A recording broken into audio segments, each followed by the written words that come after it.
What if the greatest battles were won not with a roar, but with a whisper of control?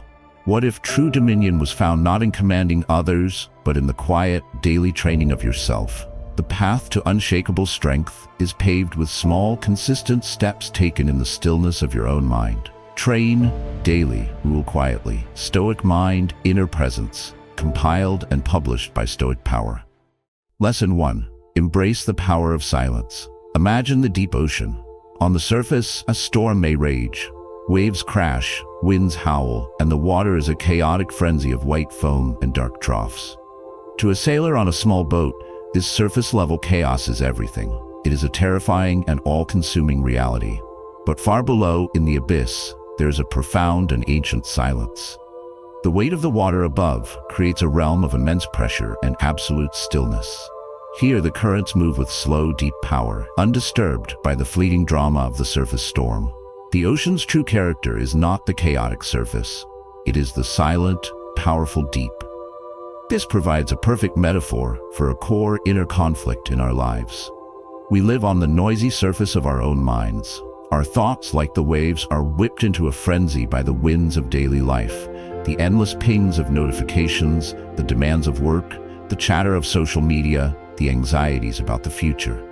The problem statement is this: by living entirely on this chaotic surface, we mistake the noise for our true self. We become convinced that this state of constant mental chatter and emotional reactivity is our fundamental nature. We feel perpetually agitated, exhausted by the endless storm, and we forget that beneath it all, there exists a deep, silent ocean of awareness that is our birthright. We have become strangers to our own quiet depths. The transformative solution is to consciously embrace the power of silence. This does not mean seeking a life devoid of noise, but learning to find the silence that already exists within you, beneath the noise. The core idea is that you are not the storm on the surface. You are the entire ocean. The practice of embracing silence is the act of learning to let your attention sink beneath the waves, to connect with the vast, still, and powerful part of your consciousness that is always present. When you can access this inner silence, the external noise of the world and the internal chatter of your mind lose their power to command you. You can observe the storm from a place of deep safety and stillness. This ancient wisdom, a cornerstone of nearly every contemplative tradition including Stoicism, is a radical antidote to the pathologies of the modern world.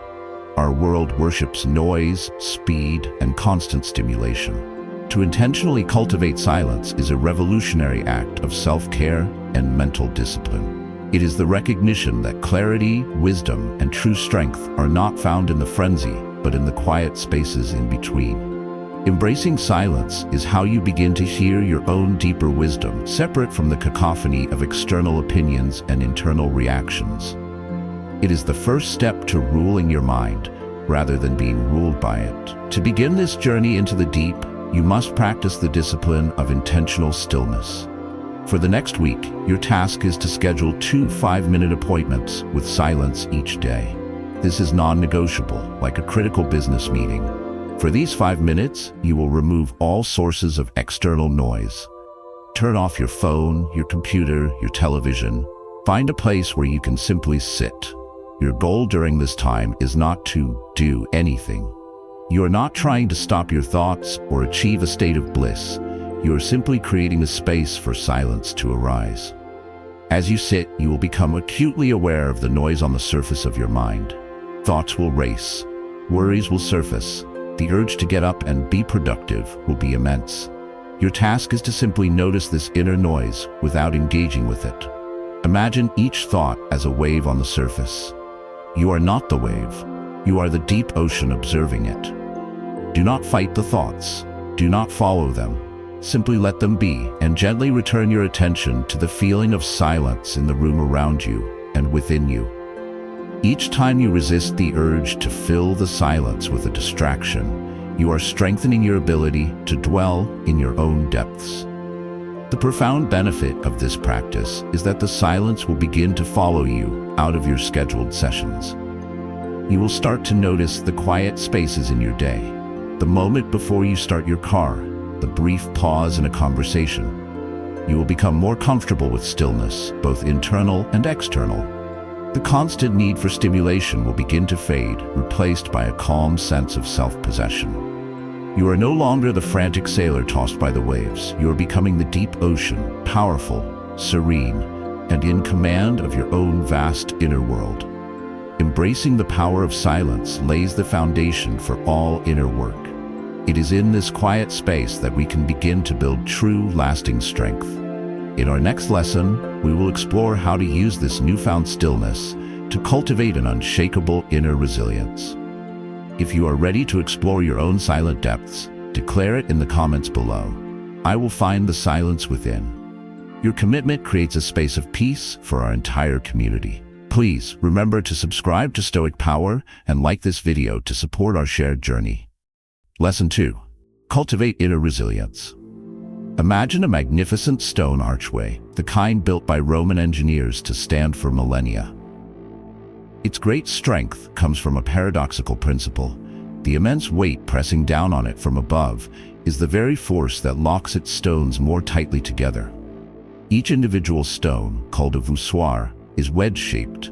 As gravity pulls on the structure, it doesn't try to pull the stones apart, but instead forces them inward, compressing them against the central keystone. The greater the load, the stronger the arch becomes. The structure doesn't just endure the pressure, it uses the pressure to fortify itself. This archway is a model for a resilient mind. This provides a powerful metaphor for a common inner conflict. We experience the pressures of life, stress, adversity, failure, loss, as forces that weaken us and threaten to make us collapse. We believe that a resilient life would be one with less pressure, fewer burdens to bear.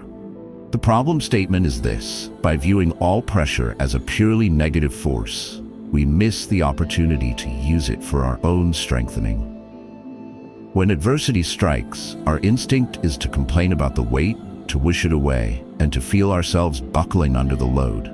We see ourselves as a straight wall that can only take so much pressure before it cracks, rather than as an arch that can transform that same pressure into a source of immense structural integrity.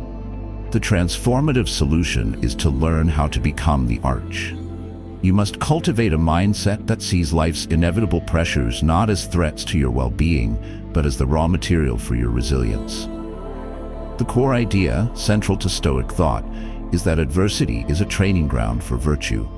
Every challenge is an opportunity to practice courage, patience, wisdom, and justice.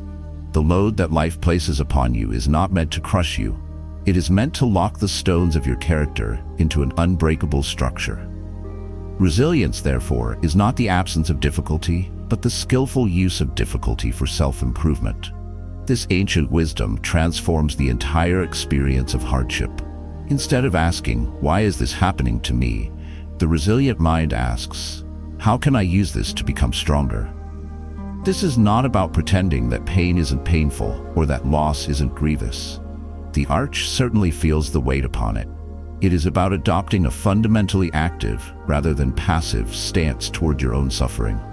You are not a victim of your circumstances, you are the architect of your response. This shift in perspective is the keystone that locks your entire inner structure into place, making you not just durable, but anti-fragile.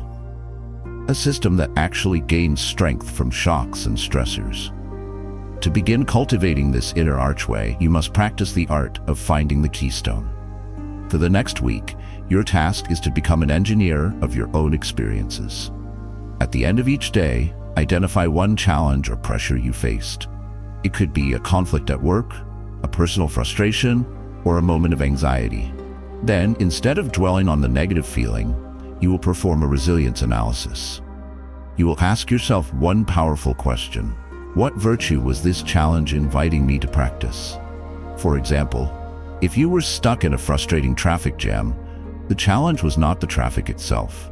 The challenge was to your patience. The traffic jam was a perfect, if unwelcome, opportunity to practice the virtue of calm endurance. If you received harsh criticism, the challenge was an invitation to practice humility, open-mindedness, and emotional detachment. If you faced a difficult task that made you want to procrastinate, it was an invitation to practice discipline and courage. Your job is to reframe the event, seeing it not as a random misfortune, but as a custom-designed training session for a specific virtue. Write this down. Today's traffic jam was a training exercise for my patience. Today's criticism was a training exercise for my humility. This simple act of relabeling the event changes your relationship to it. It moves from being a meaningless source of stress to a meaningful opportunity for growth. You are learning to see the downward pressure of the load as the very force that strengthens your character. The benefit of this daily practice is a profound shift in your baseline emotional state. You will find yourself becoming less fearful of adversity and more confident in your ability to handle it. The small irritations of daily life will lose their power to disturb your peace because you will see them as what they are: opportunities to lay another stone in your arch. You are not just building a tolerance for hardship, you are building a strength from hardship. You are becoming the unbreakable arch. A resilient mind is one that can withstand pressure. To ensure this resilience is not just a passive defense, it must be paired with active daily practice. In our next lesson, we will explore the art of Stoic discipline, the daily training that turns resilience into a proactive force. If you are ready to transform pressure into power, declare it in the comments below. I will be the arch. Your commitment to resilience strengthens our entire community. Please remember to subscribe to Stoic Power to continue building your inner fortress. Lesson 3. Practice Stoic discipline. Imagine a master gardener who dreams of creating a magnificent, orderly garden, a place of beauty, nourishment, and peace. He knows this garden will not spring into existence from a single passionate burst of effort. It cannot be created by simply wishing for it. The garden is the result of 1,000 small, consistent, and disciplined actions, repeated day after day, week after week. It requires the discipline to wake early and pull the weeds before they can choke the life from the valuable plants. It requires the discipline to water consistently, even on days when the sun isn't shining. It requires the discipline to prune the branches, cutting away the dead wood to encourage new, healthy growth. His discipline is not a punishment. It is an act of love and creation. This brings us to a common and deeply felt inner conflict. We all have a vision of the person we want to be: more focused, healthier, more knowledgeable, kinder. We have a vision for our ideal garden. Yet we struggle to take the small daily actions required to cultivate it. The problem statement is this: we often view discipline as a harsh, restrictive force, a punishment we inflict upon ourselves. We see it as a joyless grind, a series of have-tos that stand in opposition to our freedom and desires. Because we see it as an enemy, we resist it. We rely on fleeting motivation to get started. But when that motivation inevitably fades, the weeds of our old habits grow back, and our garden remains an untamed, chaotic patch of ground. The transformative solution is to reframe your understanding of discipline, to see it through the eyes of the Stoic gardener. Stoic discipline is not about self-flagellation or the joyless suppression of your desires. It is the cheerful and willing commitment to the small, daily actions that align with your highest values and long-term goals. The core idea is that discipline is the ultimate expression of self-respect. It is the choice to prioritize the person you want to become over the fleeting impulses of the person you are right now. It is the act of lovingly tending to the garden of your own character. When viewed this way, discipline is not a prison. It is the key that unlocks your highest freedom, the freedom to become the person you were meant to be. This ancient understanding of discipline as a joyful alignment with one's best self is the engine of all personal transformation. The Stoics called it ascesis, which means practice or training. It was a daily commitment to virtuous action. They understood that excellence is a habit, not an accident. A man's character is not defined by his grand intentions, but by the small choices he makes when no one is watching. Do you pull the weed, or do you let it grow? Do you prune the dead branch, or do you allow it to sap energy from the tree? These are the daily questions of discipline, and the answers shape the garden of your life. To begin practicing Stoic discipline, you must start with a single row in your garden. For the next week, Your task is to choose one and only one area of your life you want to cultivate. Then, you must define a single, small daily act of weeding or watering associated with it. This is your daily pruning. For example, if you want to cultivate a garden of mental clarity, your daily pruning might be to remove the weed of hitting the snooze button and instead get out of bed the moment your alarm rings.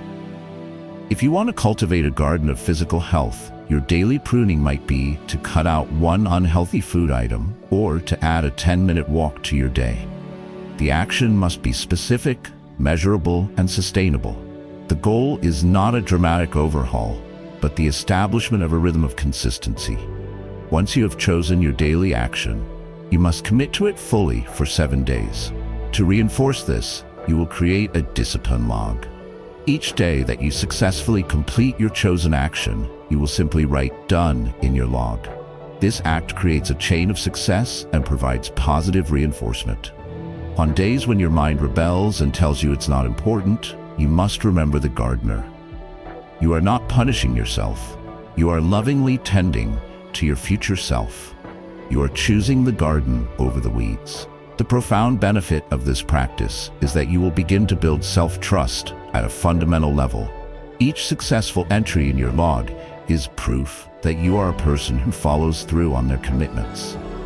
This self-trust is the soil in which all other virtues grow. As your chain of success grows longer, your confidence will build, and the voice of resistance will get quieter. You will discover that discipline is not a drain on your energy, but a source of it. It creates momentum. You are no longer the frustrated dreamer standing before an overgrown lot. You are the master gardener, calmly and skillfully cultivating a life of beauty, order, and purpose. Discipline creates the structure for a well-ordered life. But even the most beautiful garden can be trampled by a runaway horse. That horse is our own emotional reactivity. In our next lesson, we will learn the crucial art of mastering emotional detachment. If you are ready to start tending your garden, declare it in the comments. I will pull the weed. Your commitment to daily action inspires us all to cultivate our own potential. Remember to subscribe to Stoic Power for the tools to make your garden flourish. Lesson 4. Master emotional detachment. Imagine a skilled chemist working in a laboratory. On her workbench is a beaker filled with 2 powerful volatile chemicals. She knows that when they combine, they will create a vigorous, even explosive reaction. Her purpose is not to prevent the reaction, nor is it to become a part of it. Her purpose is to observe it, to understand it, and to learn from it. She does not stick her finger in the beaker. She does not get angry at the chemicals for being volatile. She stands at a slight distance, calm and observant, watching the fizzing and the foaming from a place of detached, scientific curiosity. The chemical reaction is your emotional response. The detached chemist is your rational mind. This illustrates a subtle but critical inner conflict. We experience our own emotions, anger, fear, jealousy, even intense joy, and we immediately merge with them. We become the reaction. We don't just feel anger, we are angry. We don't just feel fear, we are afraid. The problem statement is this. This complete identification with our emotions makes us powerless over them. We are like the chemist who dives headfirst into the foaming beaker. We are swept away by the reaction, unable to think clearly, make wise decisions, or maintain our inner peace. This fusion with our feelings is the root of almost every poor decision we make in the heat of the moment. The transformative solution is to cultivate the practice of Stoic emotional detachment. This does not mean becoming a cold, unfeeling robot. It is not about suppressing or denying your emotions. It is the art of creating a small, powerful space between you, the observer, the chemist, and the emotion, the chemical reaction. The core idea is that you are not your emotions. You are the consciousness that is aware of your emotions. This subtle shift in identity is the key to emotional freedom. It allows you to feel the full spectrum of human emotion without being hijacked or controlled by it. You can feel the heat of the reaction without getting burned. This concept, known in Stoicism as apatheia, is often mistranslated as apathy. A more accurate translation is equanimity, or freedom from passion's control. The Stoic sage feels emotions, but he is not a slave to them. He views them as the chemist views the reaction, as interesting, informative, but ultimately separate phenomena from his core self, his rational mind. This allows him to maintain his calm and his ability to reason even in the midst of emotional turmoil. This is a psychological superpower. To begin practicing the art of emotional detachment, you must become the scientist of your own inner laboratory. For the next week, your task is to practice a technique called observing the reaction.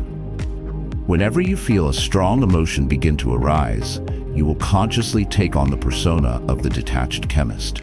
Your first step is to label the emotion with scientific precision. Instead of thinking, "I am angry," you will rephrase it in your mind as, "I am noticing the sensation of anger arising within me." This linguistic shift immediately creates a small space between you and the feeling. Your second step is to observe the physical data of the emotion. Where do you feel it in your body? Is it a tightness in your chest? A heat in your face? A knot in your stomach?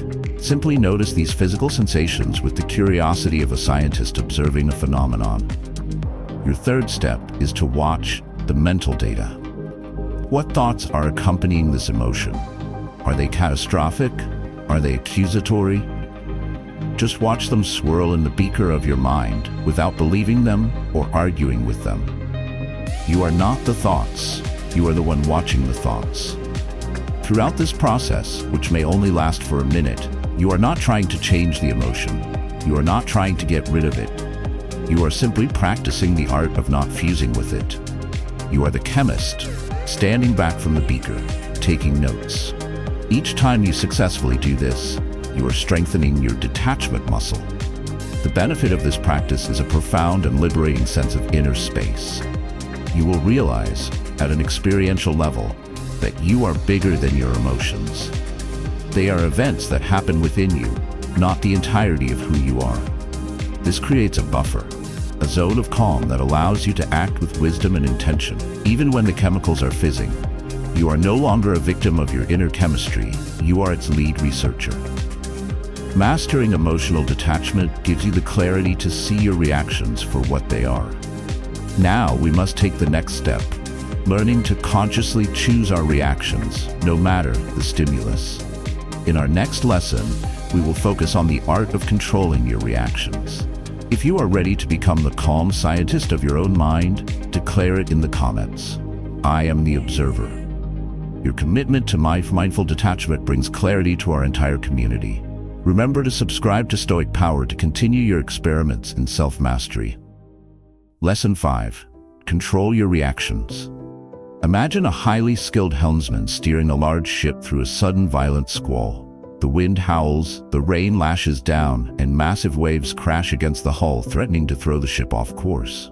The helmsman cannot control the storm. He cannot command the wind to cease or the waves to calm. To even attempt to do so would be a fool's errand. His entire focus, his entire application of skill and strength is on one thing: the rudder of the ship. He accepts the reality of the storm, but he never relinquishes control of his response to it. With every wave that hits, he makes a small, precise adjustment to the rudder, keeping the ship steady and on its intended course. His mastery is not in controlling the ocean, but in controlling his ship's reaction to the ocean. This is the arena of our most visible inner conflict. We are hit by the waves of daily life: an insult, a setback, a moment of frustration, an unexpected piece of bad news. The problem statement is this: we often act as if we have no rudder. We allow the force of the wave to dictate our direction. The insult hits, and we are thrown into a state of anger. The setback occurs, and we are thrown into a state of despair. We react automatically, instinctively, as if we were powerless. We forget that between the wave hitting the hull and the ship changing course, there is a helmsman: our conscious will. Our failure to control our reactions leaves us feeling like a rudderless ship, tossed about by the whims of every storm, never making consistent progress toward our chosen harbor. The transformative solution is to seize the rudder of your own mind. You must fully embrace the Stoic truth that while you can almost never control what happens to you, you always have the power to control your response. This is the very heart of Stoic freedom. The core idea is that external events have no inherent power to harm your inner self, your character. They are just waves. Their power to disturb your peace or ruin your day comes entirely from the meaning you assign to them and the reaction you choose to indulge in. By mastering your reactions, you take that power back. You become the skilled helmsman who can navigate any weather with grace and purpose. This wisdom is the key to transforming from a victim of life into a creator of your life. The world will never stop sending storms. That is its nature. The path to a peaceful and effective life is not in finding a permanently calm sea, but in becoming an exceptionally skilled sailor. When you learn to control your reactions, you become that sailor. You can face criticism without crumbling. You can face failure without despairing, and you can face provocation without losing your temper. Your inner state is no longer a hostage to your external conditions. To begin practicing your command of the rudder, you must implement a reaction protocol. For the next week, your task is to become acutely aware of the gap between the wave and your response. We have already practiced creating this gap with the crucial pause. Now, we will learn what to do inside that pause. Whenever you are struck by a negative external event, you will initiate your protocol. Step 1 is the pause and breathe we have practiced before. This stops the automatic reaction. Step 2 is acknowledge the wave. You will state the objective fact of what happened without emotional language. For example, words of criticism were spoken, not "I was attacked," or "the project deadline was missed," not "I am a failure." Step 3 is the most crucial. Choose the rudder's direction. You will consciously and deliberately choose your response based on your highest values, not your lowest instincts. You will ask yourself, what would the best version of myself, the wisest, strongest, most virtuous version, do right now? This question elevates you above your reactive self. The best version of you probably wouldn't lash out in anger. He would likely seek to understand the criticism. The best version of you wouldn't wallow in despair over a missed deadline. He would analyze what went wrong and create a plan to fix it. You must then commit to taking that one small virtuous action. You are consciously choosing to steer your ship toward the harbor of your values, rather than letting the wave push you toward the rocks of impulsive reaction. The benefit of this practice is a profound and growing sense of personal sovereignty. You will begin to feel an unshakable confidence, not in your ability to control the world, to control the weather, but in your ability to control yourself. This is the only control that matters. Your life will begin to move in a consistent, purposeful direction because you are the one at the helm. You are the master of your ship, the captain of your soul, capable of navigating any sea. Controlling your reactions allows you to navigate the storms. But what is the destination? A ship that is skillfully handled but has no harbor in mind is still adrift. In our next lesson, we will explore how to live with a sense of purposeful stillness. If you are ready to take the helm of your own life, declare it in the comments. I control the rudder. Your declaration of self-command helps the entire fleet find its course. Remember to subscribe to Stoic Power and continue your training as a master navigator. Lesson 6. Live with purposeful stillness.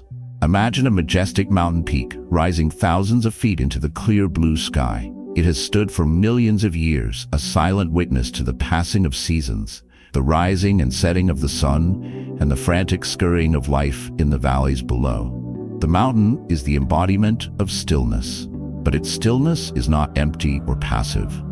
It is a stillness born of immense, compressed power. It has a profound purpose. It is an anchor for the landscape, a home for countless ecosystems, a source of rivers that give life to the plains. Its very presence shapes the world around it. The mountain's stillness is not a lack of life. It is a state of deep, purposeful, and powerful being. This image highlights a subtle but important inner conflict. After we have worked on discipline and self-control, we may begin to achieve a certain level of inner calm. But we often mistake this calm for the end goal itself. We might use it to retreat from the world, to become passive observers who avoid challenge and engagement. The problem statement is this: stillness without purpose can become a form of stagnation. We can become so focused on protecting our inner peace that we fail to use it for anything meaningful. We become the mountain that is merely a silent, isolated rock, rather than the mountain that gives life to the world around it. We achieve a quiet life, but not a significant one. The transformative solution is to learn to live with purposeful stillness. This is the integration of your inner calm with your outer mission. The core idea is that the inner peace you cultivate through Stoic practice is not meant to be a treasure you hoard in a locked room. It is meant to be the solid foundation from which you engage with the world more effectively, more courageously, and more virtuously. Your stillness is not an escape from life. It is the command center from which you direct your life. Purposeful stillness is the state of being deeply anchored in your inner peace while being fully engaged in your outer duties. This is the ultimate expression of the Stoic ideal. The Stoics were not hermits who hid from the world. They were senators, generals, playwrights, and emperors. They practiced cultivating inner stillness precisely so they could better handle the immense pressures of their public lives. Marcus Aurelius did not meditate to escape the duties of ruling the Roman Empire. He meditated so that he could rule with greater wisdom, justice, and fortitude. Your purposeful stillness allows you to bring the clarity of the mountain peak down into the messy, chaotic, but meaningful valleys of everyday life. To begin practicing purposeful stillness, you must connect your daily actions to your deepest why. This week, your task is to conduct a purpose audit. You will start by taking the purpose statement you may have crafted in a previous lesson, or by writing one now. This is your mountain peak, a single sentence that defines your highest aim in life. For example, my purpose is to be a man of integrity and to use my strength to serve others. Next, you will look at the main activities that fill your week: your job, your family duties, your personal projects. For each major activity, you will consciously connect it to your purpose. You will ask, how is this activity an expression of my purpose? For example, when you go to work, instead of thinking of it as just a job, you will reframe it. I am going to work to practice my integrity and to use my skills to provide for my family, which is an act of service. When you are helping your child with their homework, you are not just completing a chore. You are using your strength to serve others. You are deliberately infusing your mundane daily actions with the profound meaning of your highest purpose. If you find an activity that you cannot connect to your purpose in any way, this is valuable information. It may be a sign that this is something you need to change or eliminate from your life. The benefit of this practice is that it transforms your entire life from a series of disconnected tasks into a single, coherent, and meaningful mission. The distinction between have to and get to begins to dissolve. You are no longer just enduring your responsibilities, you are living your purpose. This brings a deep, quiet, and powerful sense of fulfillment to everything you do. You are the mountain, and your stillness is no longer passive. It is the very source of the life-giving rivers that flow from you into the world. You have learned to live from a place of purposeful stillness, to be the mountain. Now for our final lesson, we must ensure this is not a temporary state, but a permanent source of power. We will learn how to harness your inner strength on a daily basis. If you are ready to infuse your life with purpose, declare it in the comments. My stillness has a purpose. Your declaration gives meaning to our entire community's practice. Please subscribe to Stoic Power as we prepare to bring this strength into every day. Lesson 7. Harness inner strength daily. Imagine a deep, freshwater well built on the side of a hill. This well is fed by a hidden underground spring, a source of pure, life-giving water. The well's purpose is to provide this water to the surrounding village. But the well is not a passive reservoir. To keep the water fresh and the spring flowing freely, the water must be drawn daily. The very act of using the well, of lowering the bucket and drawing up the water, is what keeps the well healthy and functional. If the well were to be ignored, the water would grow stagnant, the mechanism would rust, and the connection to the deep spring might become clogged. The well's strength is maintained through its daily use. This well is your inner strength. This brings us to our final inner conflict, the challenge of maintaining our progress. We have worked hard to build our resilience, discipline, and stillness. We have built our well, but we often treat this inner strength like a savings account, something to be built up and then left alone, only to be drawn upon in a major emergency. The problem statement is this: inner strength that is not used daily atrophies. Like an unused muscle, it grows weak. We do all this work to cultivate a stoic mind, but then we fall back into our old reactive and distracted habits in our day-to-day lives. We save our strength for the big crises, forgetting that the daily small challenges are what keep that strength sharp, fresh, and readily available. The transformative solution is to see your inner strength not as a savings account, but as a well that must be drawn from daily.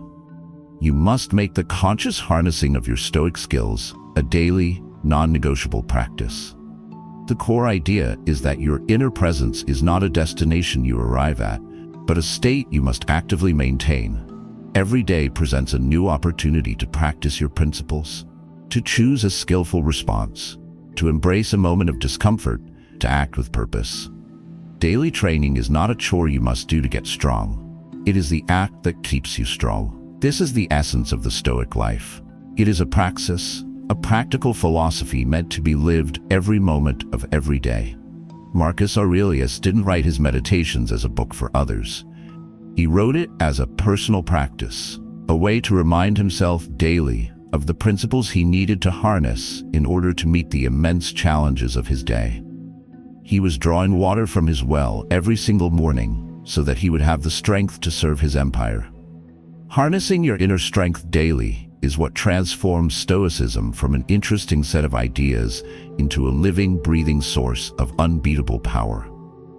To begin this practice of daily harnessing, you will implement a morning muster. This is a brief, 5-minute ritual to be performed every morning before you engage with the outside world. Before you check your phone or email, you will sit quietly and prepare your mind for the day, just as a soldier prepares his equipment before a patrol. Your muster consists of 2 parts. First, you will perform a premeditation of evils, premeditatio malorum. You will briefly consider the challenges you are likely to face today. You might encounter an annoying coworker, a frustrating technical glitch, or a moment of temptation.